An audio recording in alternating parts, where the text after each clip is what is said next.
Hi there, and welcome to another episode of Property Particulars Podcasts. And today, my guest is Nick K from Moveli. Nick, welcome. Welcome. Thank you. Thank you for having me. Coming to join us. Yep. I've tried to tap you up a few times. You have. I'm sorry about that. I've been very busy. Well, I'm so glad you could come on. You're in a good elite company because you're only about the third or fourth estate agent I have had on. Very privileged. I do want to do some more, and actually, as the word is getting out, I'm finding more and more people are saying, "Oh, can I come on?" etc. So thank you for coming on. Let's start with you. Yep. Tell me about how are you working in property? How did it come about? What's your journey into property? Well, the short answer is... the short one. The short answer is Reiki. Have you heard of Reiki? No. Oh, there you go. I hadn't either. It's a Japanese healing method. Oh, yes. No, I do. Yes. I have, yes. Right. I thought you were meaning like another property company. No. It's a very strange story. Okay. I was working in investment banking for 5 years after uni. Right. Because when you're at uni, you know, I did a sandwich placement, and it was in just down the road here, Citibank, where they were here. So it was easy to get into that after, earn good money. Yeah. I started contracting, and I was just doing the same monotonous job. I was going from bank to bank to bank, but doing the same job, and it was boring. And I'm sitting behind a screen, and all I kept wanting to do is go into the vending machine and get a Kit Kat and dip it in the tea, because that's how bored I was. Yeah. And I thought, there's only so many Kit Kats I can eat. Yes. And you're dealing with, money markets, FX, foreign exchange, and it wasn't tangible. Yeah. And I'm good with people. Mm-hmm. And I just said to my missus at the time, I can't, at the time, she's still my missus, I've got to take that out. She just said to me, look, you're obviously not happy. You've got to change. But I didn't know what to do. Mm-hmm. And at the time, she had this client of hers, and her name was Sharon, and she did Reiki. And it was more just kind of de-stressing and things like that. But she had this gift of, I don't know, clairvoyancy, or I don't know what it was. And I didn't really believe in all that. No. And she got me all kind of calm and said to me, imagine there was 3 slides. One's green, blue, and red.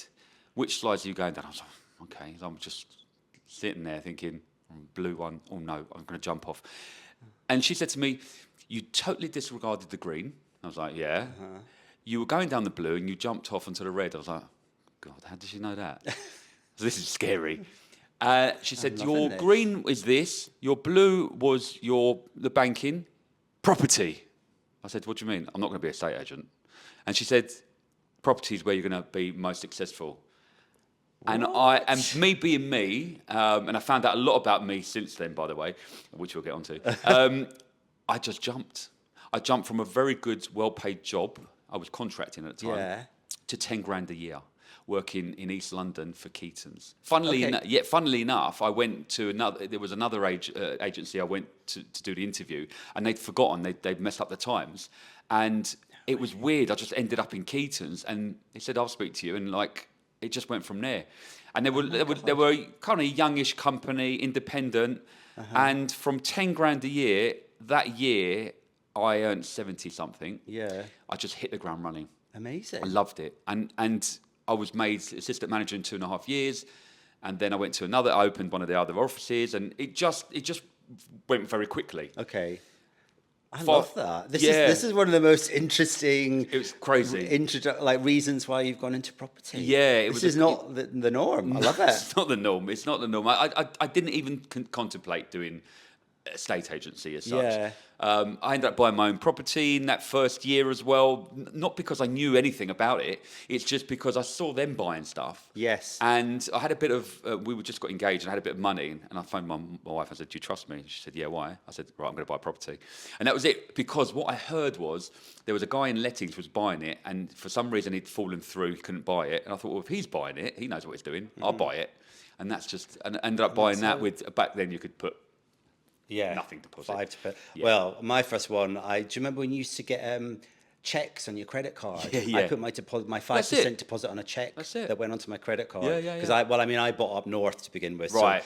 So I was the first person in my group of friends that bought over 60 grand and had to pay stamp duty and thought I was making a big mistake at that point.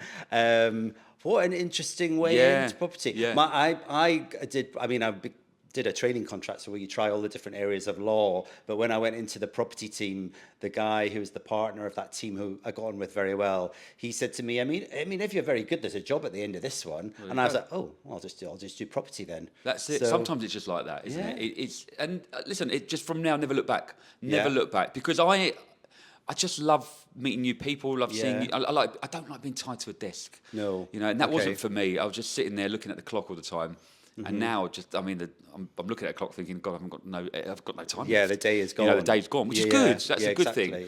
But I mean, fast forward, I was there for 6 odd years, and my wife was pregnant, and obviously it's long hours, Saturdays and whatnot. Yeah. And a company came in from me called Sterling Ackroyd. Okay, yes. And they were struggling in Hackney because they've opened it up and they weren't doing good figures. In fact, what they were doing and what I was doing, so as a whole office, I was doing twice as much. So I thought, well, that's easy. I'll just go and do that there. Yeah. And they offered me no Saturdays. And I jumped and became the manager there. And obviously it wasn't as easy as I thought, because it's one thing having loads of leads coming in and doing deals. Yeah. Being a manager, completely different. But I took that from 200,000 to 700 in 3 years. Moveli, the brokerage model, is something I looked into a couple of years back, but I just didn't. I was always a bit nervous to go on my own. I was like, I don't know about this. And the brokerage model I looked at, and I just never jumped. And in the end, I thought, well, I've got nothing else to do. Just try it. Just try it. Yeah. And in the meantime, I look for another job. Yeah. And after 6 months of doing this, I probably would have jumped into any role, right? Because I could not get used to being at home. Okay. I loved office banter. Yeah. I missed the commute, the bloody train. I missed getting on the train. Just coming into the city. I loved it. And I was like, I'm going to jump to anything. Yeah. And then I wouldn't do it if you paid me 4 times, 5 times as much now. Yeah. I wouldn't do it. I love what I do now. Yeah. Well, you can tell when we chat or when I see you online or something, I can tell that you love it. And so talk a bit about the Moveli structure. So you're in, like, because it's growing. And they're all different areas. And so how does it work for you? Yeah, it's grown massively. So last year we had 30 odd brokers. We've now got 80. Okay, so in a year it's changed massively. And I think a lot of people are coming towards the brokerage model. It's a bit like the Americans do now. Yeah. So what happens is you've got, like in America, for example, if you're called out to a valuation, you could have 3 agents come out. All could be from Keller Williams. Yeah. You don't choose the agent, you choose the broker. Yes, I like that one, like that. I don't like that one, I'll choose you. So it's more personal. You choose as a person. So I'm an independent, self-employed broker under the Moveli banner as such. But it's an eye-opener because it's very collaborative now. We work together. I work with other agents. I work with other Moveli brokers. I work with buying agents. I do anything and everything possible to sell a property. And if that means, Rightmove sells it, great. If it doesn't, then I'll ask my brokers. I'll ask my buying agents that I've got on my phone. I will then, last resort, I'll go to your high street agents and say, if you've got anyone for it, I'll halve the fee with you. Okay. Right? So it's one of those where I can work with anyone. It's more collaborative. Yeah. It's great. And it's more personal. Yeah. So now I go in and I say to the person, look, you're going to instruct me, you get me. A lot of the time with an agency, you'll get an agent come round, you'll meet the most senior person, and then the minions... And it's down. Open the door. Yeah. And half of these people haven't bought or sold their own property. Yeah. It's difficult then. So it's very different. A bit like, in some ways, we try and keep with that on the legal side. So like if I'm giving a quote to somebody, I'm always saying to that buyer or seller, you get me. That's it. You might also get Melissa or Katie, whoever's working with me, because I can't be in every place at once. Yeah. And so you always get 2 or 3, but it's still me. And if I'm not able to, then I pass it on to another person in my team, a solicitor, and then them and their little team do it. Yeah. But I do see in the last couple of years with this type of brokerage and agents, and I think it's helping improve our industry. Massively. Look, the thing is, and when I used to, at Sterling Ackroyd, I used to interview a lot of people. And one thing I'd ask was, well, why do you want to be in property? Or why do you want to be an estate agent? And the first thing they would do is, oh, I love property. Oh, I love doing this, I love doing that. And And I'd be like, well, why don't you become an interior designer or an architect or a surveyor or whatever? Yeah. It's not about property. It's about the people, right? This industry is all about people. Yeah. And you have to love people, right? I don't love everyone. Yeah. You know, I hate most people. But you have to be empathetic. You have to, it's a people industry. I get on with people. Yeah. And that's why I've been successful. It's not, first and foremost, it's not the property. No. Right? Because you're not going to love every property you go into. No. But you have to find an edge to it. You have to find there's always a reason why something can be on the railway, but then again, it's cheap enough. So you're gonna, but somebody will want that. Yeah, but your clients are your clients, and there is human interaction, and that's what's the most important thing. Yeah, well, I can definitely tell that in some of the transactions we've had together, and some of your clients. They're definitely, if you've introduced a seller to me or whatever.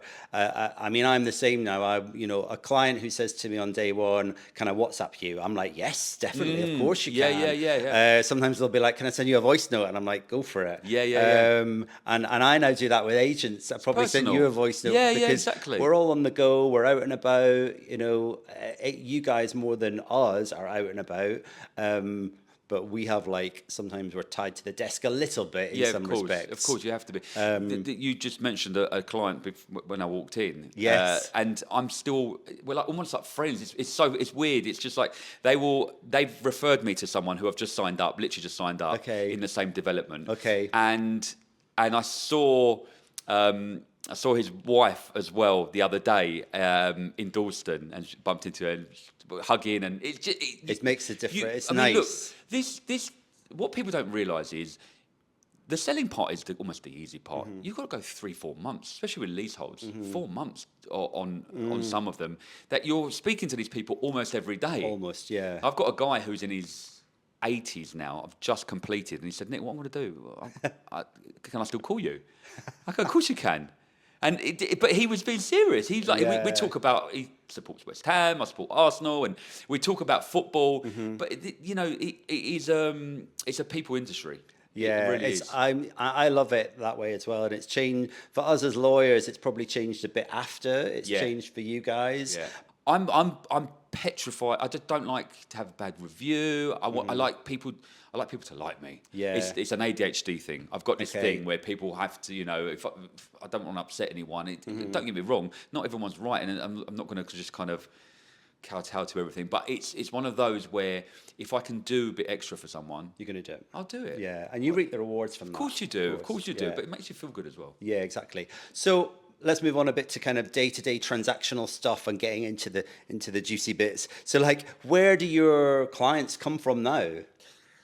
Variety of places. A lot of them referrals. Yeah. I get a lot of referrals. I've been in and around Hackney for a long time. So I've just had 2 or 3 referrals just this year alone. Yeah. Sometimes you're doing a viewing, for example, and you'll just ask, or even before the viewing, you say, what are you doing? Are you selling anything yourself? And they'll go, yeah. And then that's your way in, you know. I've even resorted in some instances to knocking on a door because I know that I knocked on one in my road actually recently, and because I know the agent's been on it for a long time, and I said to him, look, I can help you with this. Yeah. So it's not something I've done in the past when I was at an agency, but listen, if it's there, I've done one recently. I've done a £3.5 million house because I saw it on the market and I thought, I'm not knocking on his door. He's got these big gates. All right? I'm not talking on intercom. I don't do that. But what I'll do, I'll just find out who it is. So I've done a land reg on it. And weirdly, and I don't know, you'll tell me this, but his email address was on there. Oh, yeah? That happens now more. That was quite rare for me. Yeah. I was like, all right, I'll email him. Emailed him, called me. I was round there the same day. Right. And I just explained how I do it differently to kind of your traditional agents. Gave me a shot. We're almost like mates now. I sold it within 2 weeks. Yeah. 3.5 You do mil. see email address. That's because if the land reg ever have to contact you for a notice, they started to have emails Helps on me. it. I mean, they put it up to some people £7 like now, it, but some people don't. So it's each to their own. Okay, cool. And then what do you think is an ideal? So you're going to speak to sellers first of all, right? Yeah. Yeah. And then the buyers come through naturally. Yep. So what's a good seller for you? Good seller for me is someone who's receptive to advice. Yeah. Yeah, because there's a lot of valuations you go on. I'm not a valuer, right? I'm not a valuer. I'm there to tell you how to market your property in an optimal way, and part of that is value. Yeah. Right. That part of that is saying, well, if we look, this is what's on the market. This is what buyers put yourself in a buyer's position. That's what it's kind of worth. Yeah. But we can start here, test it here, whatever. See what happens. Or this will be a better price than that. It's the people that go, and I think I've got one later on. They've already said this to me. This is not the average, this is much better than everything on the street, right? Okay, I've heard the amount of times I've heard that. Yeah, I'm sure. The amount of times I've heard that. And or they will compare it to something that's on the market rather than what's sold. Yeah. You can go on the market for 2 million. It doesn't mean it's worth 2 million. No, exactly. I've had one recently where I've walked away from a £3.25 million house because it was worth 2.5 million. Okay. That's how big of a difference. Now, if they've said to me, look, all right, I hear what you're saying, Nick, I want to test higher, and then we'll kind of, we'll revise if it's not working, that's fine. The moment I walked away is when he said, look, if I don't get 3.2, I'm not selling. And I was like, well, it's not going to happen anytime soon. It's been on with, it's been on with how many agents since, and I'm just looking at it and thinking, it's not going anywhere. And so that's not a receptive seller. You need someone who's going to listen to your advice. And usually what you find is the ones that listen to you the most sell for the best. Yeah. Maybe not even the quickest, but sell for the best price in the end. Yeah, well, that's good. Yeah, I think so. I mean, and on the seller side, we love to get to know our sellers as they market. I say that all the time. It's such a key thing. Like, start speaking to us. Yeah. Let's do all the forms. Let's check the stuff. You don't want the memo coming out, and sometimes you get a memo out, and the other side of the transaction to us, it's 2 weeks before we hear anything, because they clearly haven't done the ID, done the onboarding, and if they're selling, they haven't done the forms. Right. So I love to do all that way in advance. Yeah. Tell them that if you don't end up selling, none of that costs any fees. Just get on board with us. Exactly, just get started. Okay, I'm going to ask you similar question, but what's your view on lawyers? What's a good one? What's a bad one? Which way shall I go first of all? What makes let's be positive. What makes a good lawyer for you? Do we really want to go down this route? Look, what makes a good lawyer? Communication. Yes. That's it. Like we say, location. Yeah. That's it with lawyers. It's all about being receptive to communicating. And don't get me wrong, good lawyer, I don't need to even call half the time. Yeah. I barely call you. Yes. I barely call you because I kind of deal with the buyers and the sellers. And if you've got a good relationship with your buyers and the sellers, you kind of know what's going on. I don't need to call you. True. But sometimes a little, update or whatever always goes well. But it's more about communication, not just with myself, but with your clients. You'd be surprised at how many don't communicate with their own clients. Oh my goodness. Factory conveyances. I know we said let's start positive, but I sometimes say I feel frustrated for them in that, because they're so procedural. I know. And sometimes when I get on the phone to do the exchange, they're the nicest people ever. I know, but you can't get to C without doing A and B.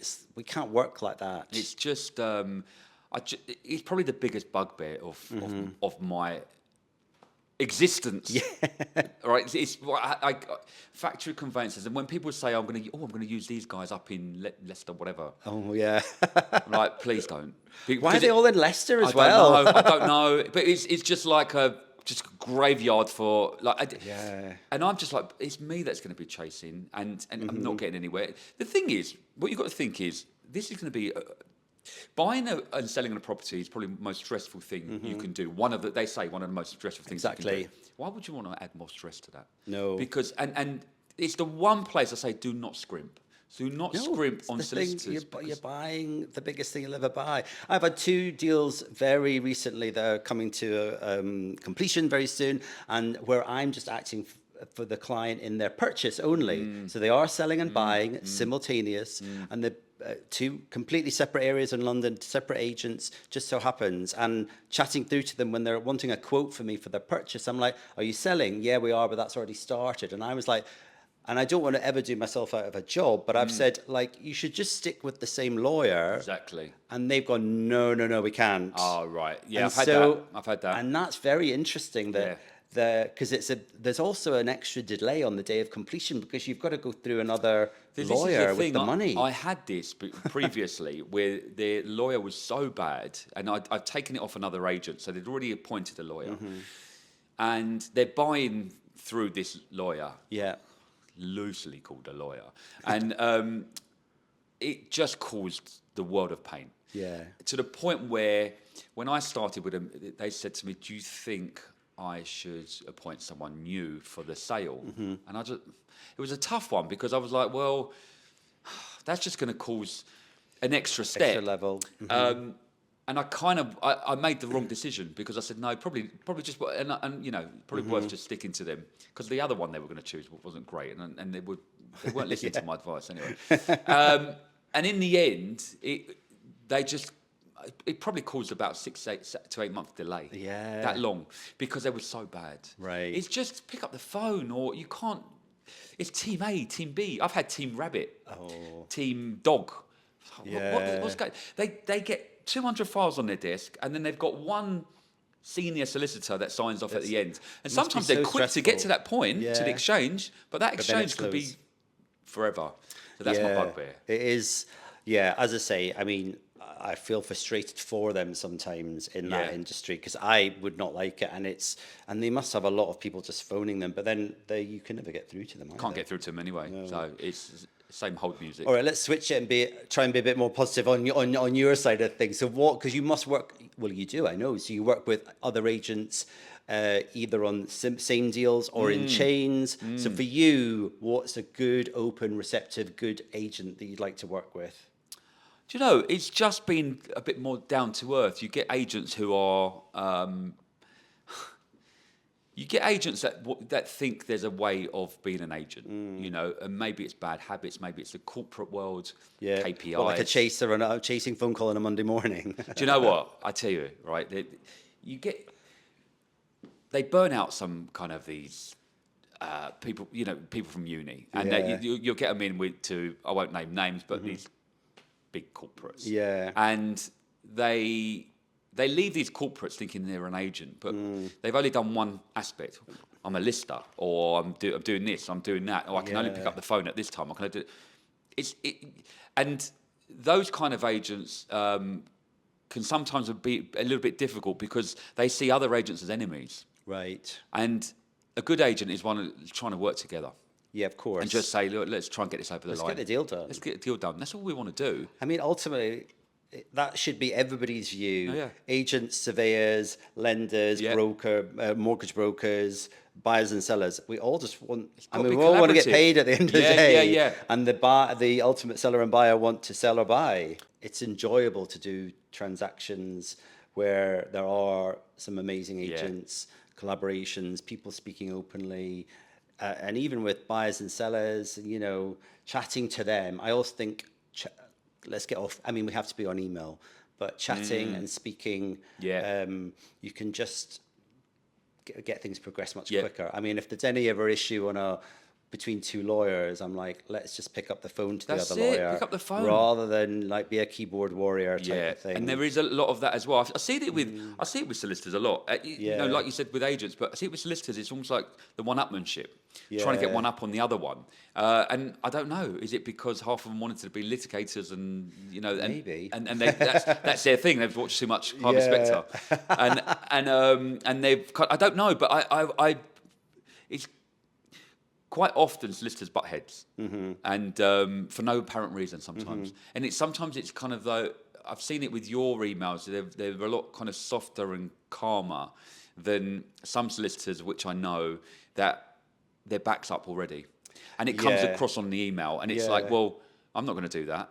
You know, you do that. Exactly. And it's like, well, there's a nicer way of saying it. Yeah. You know? I mean, believe me, sometimes I always try and say, let's take a step back. Yeah. Because you get an email in from anybody, even internally. You know, you don't know how that's been written. Yeah. And you might read it a different way to it's been written. Of course. Yeah. And so take a breath. And if there's ever any doubt, I think just phone that person up straight away, because if they have done it in the wrong way, and you speak to them on the phone nicely, they can't be anything but polite back normally. This is why I think go back to your question, what makes a good solicitor, and I will count you as that, because again, it's a human element. It doesn't matter in what walk of life you do. If you get on with people, you'll do well. Yeah, exactly. And like you said, you're a bit calmer. You take a step back, take a breath. Let's pick up the phone. Let's sort it out, rather than just kind of go, like I'm not having that. Go back to you and email, and it can be lost in translation. Exactly. So it is about kind of. I just think everything works better when you're just a bit nicer. Yeah, 100%. And like you said as well earlier on, like I've got some clients and agents that are like mates now, and I'll go out for beers with them or whatever. That's it. It's it's a job. Like you do your job more than you do everything else. Yeah, so like, and you're more commercially minded as well. It's not just kind of rigid. It's not just rigid, because there's going to be. With every transaction, there's going to be stuff that you can take a view on, and some solicitors will not take a view, and they will advise their clients in a way that scares the life out of them. Yeah. Whereas actually, if you're that human element, you can say, look, there is a risk here, but the risk is this. Let's talk it through. Let's talk it through. Yeah, definitely. Right? And that's how it should be. Yeah, exactly. Cool, thank you. Right, let's switch a little bit. Personal, it's Property Particulars is the name of the podcast. Right. Have you mentioned it earlier, have you bought and sold? What were you like as a buyer or a seller? And like Bloody being nightmare. on that, like it's stressful. Nightmare. How did it go for you? Any stories? I think that's why I'm the way I am now, because I'm empathetic to people. Yeah. Because until you've bought and sold your own, it's a different story. Yeah. Honestly, I mean, I can read a seller and a buyer very well. I think that's something that I've got in me, where I know if someone's going to BS me, and I know it, whether it's buyer or the seller. Yeah. When it comes to buying yours, your radar's gone. Yes. Completely gone. And like, I was super paranoid about my buyer. I was selling my property. I bought as well. In fact, when I bought, funnily enough, my wife was doing a lot of the scouring for our first house. Okay. And she walked into, I've nearly named the name, she walked into a corporate company, and she told them the budget and whatnot, and they went, well, we've got this, and it was ex-local authority. She said, don't want ex-local authority. And he said to her, shouldn't be such a snob. I've just... Who spoke to my wife like that? Yeah. I was like, what? How can you speak to someone like that? In the end, the manager came out all nervous, and we ended up buying through them. So just go to show, right? Yeah. Because if they've got the property you want, they've got the property you want. Exactly. But he brought out this magic drawer where he had these nice hidden properties. And it's like, this one's coming on. I'll get you in first and whatnot. Yeah. Yeah, of course you will. That's what you want. Actually, on my first property I bought in London, the agent was it was Scott actually, and he like knew exactly what I wanted. That's it. And so he was like, "This one's got a terrace." Yeah, I was buying a flat, and I was I want a terrace. Yeah. And he got me in. Like he said, if you come on day one, there'll be lots of other people on day one. Yeah. But you're going to stand a better chance. Well, I got it. This is the thing, right? And when you're a buyer, you realise, God, some of these agents, especially you go out to London a bit further. Yeah. It's like the 80s. Honestly, they've gone back to double glazing salesmen. It's just, it's poor. It's really poor. And that's something I don't want to be, because agents have got a bad reputation. And actually, I've got to say, for good reason, a lot of them. It's changing. I think it's starting to change. But it's only because we're in London. When you go outside of London especially, it gets worse. Yeah. And your little market area that you're mainly focusing on, so you are East London, but then you're going further out. So, like, talk to me about kind of geographical boundaries. Yeah, that you work in. There's no boundaries as such. I can go anywhere and everywhere. But I've always been kind of Hackney, East London, and around there. But I mean, I live in Woodford, so I do Woodford. I do a bit of Essex. I do because it's that natural progression out anyway. Yeah, of course. So it works quite well. Yeah, they start with the flat and they want something bigger and they move that way. That's it. So I do a lot of kind of Essex, but it's the demographics. It's it's very different dealing with someone in Essex who's got sometimes a £2-3 million house, and to dealing with someone in Hackney. It's completely different. Yeah. So you've got to know how to approach that. And the agents as well in certain areas, especially out of London. It's just a minefield. Okay. But going back to your question, as a seller, I was super paranoid. I would say to my buyer, I would say to my missus, she's not buying this, she's not buying this. And if I was the agent, I would be, and I was the agent as well, but if I was the agent, it wasn't mine, I'd be like, no, she's cool, she's good. Yeah. Good. But I was like, no, she's not buying this. Oh, I've got to put pressure on her, It was terrible. But it just goes to show that as well, when I'm buying, I was on that side of it, and I was in the dark, and I hated being in the dark because I didn't trust what the agent was telling me. Yeah. Maybe again I was a bit paranoid. Okay. But I was like, he's lying to me. Definitely lying to me. I'm not quite sure about this, and I don't want my clients to feel like that. No. So I'm very You're transparent learning from it. Yeah. I'm very transparent with what I do. I've got ADHD, so I'm oversharer. But I think that's what's good. You think what good makes a good agent is actually to be honest, which I know is going to sound like oxymoron. Yeah. But you have to be. You have to be, transparent. You have to be open and empathetic to people who are going through a process that you'd be surprised they don't really know much about, especially if they're first-time buyers. Yeah, and you assume as agents that they know, they must know, but they don't. No. So you have to kind of do a lot of hand-holding. And not even just the first-time buyers. You've got people that are maybe not bought for or sold in 25 years, and it's a very different process now. Yeah. So, it can be stressful. It makes a massive difference when you bought and sold your own. Yeah, I think being an agent, because there's so many that don't, and they're 20-odd plus year old, and they might be very good, nice people, whatever, but they've never bought or sold, and they talk to clients in a way which isn't quite right. Let's talk about social media. Oh God. Because you are good on it. I love it. I love your Instagram. You've got an Instagram. You're on LinkedIn? TikTok. Do you have a TikTok? I'm not on TikTok. I'll maybe need to get it. Different story. But how have you seen that assist and change the agency model? It's changed massively. I've got a love-hate relationship with Instagram. Yeah. I love to do it. It hates me. That's how I see it. I don't think it does. Oh, you come across very well on it. Yeah, maybe. But I've always had this thing where I'm not getting the traction that I want, right? And it's always bugged me. And I put a lot of effort into Instagram, as you've seen. And I think the problem with it is that you look outside and you look at other people, and you look at these people and go, oh, actually, he's getting loads of followers. Yeah. He's got loads of views on that one. So I start copying, which is the worst thing to do, because what happens is I started my Instagram and it was quite informative. So I'd sit behind a green screen and talk about property news, for example, and help first-time buyers and help people. And it went really well for me.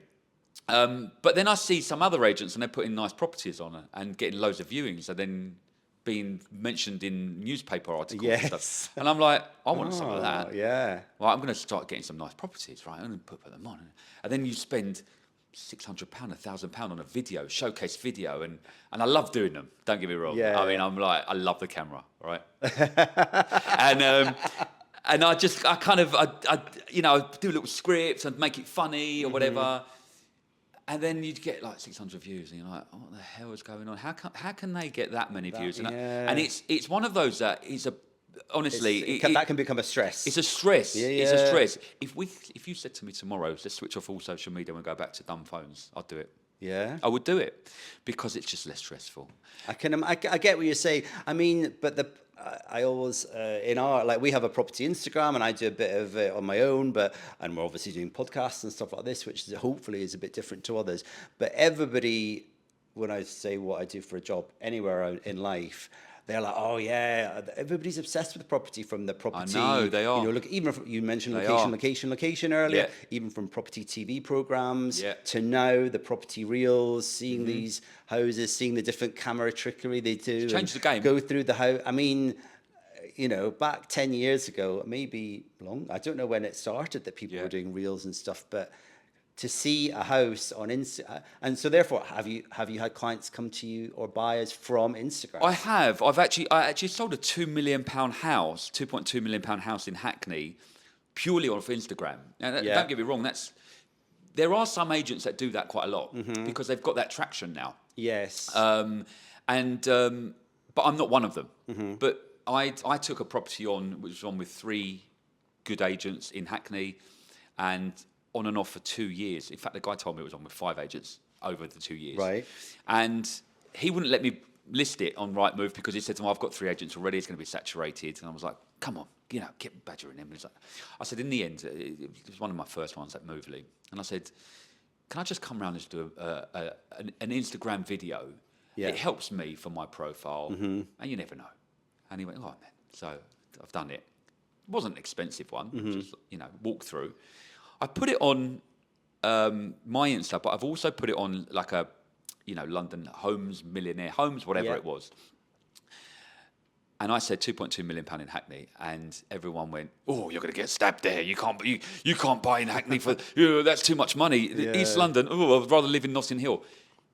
Negative. What that does, algorithm goes up, right? Jumping up. It went mad. It went viral, and it was all derogatory comments. And I was going back with some funny ones, going, "Yeah, but So I was just kind of fueling it a little bit. But in the end, a lady messaged on there and said, "This would be perfect for my son." She came round, cash buyer, bought it straight away. Funny thing is, she wasn't even looking in Hackney. She was looking in West London. But she saw this on, and it was a warehousey conversion. Okay, perfect, yeah. The guy was so happy because it was on for so long. He ended up paying me more fee than they would charge from the corporates. Okay. And he gave me the next door, and he had two. He gave me the next door one, sole agency, and I sold it as well. Amazing. So it does it works. It certainly worked that time. And someone said to me over Christmas, because I'm frustrated with social media. I'm not going to lie to you. I get frustrated because I feel like I want to show some nice properties. I want it to go viral, and it's not that easy for me. But someone said to me, "But I know you for being the one on a green screen and talking, because that's something we can't do. Everyone can go and show a property, but."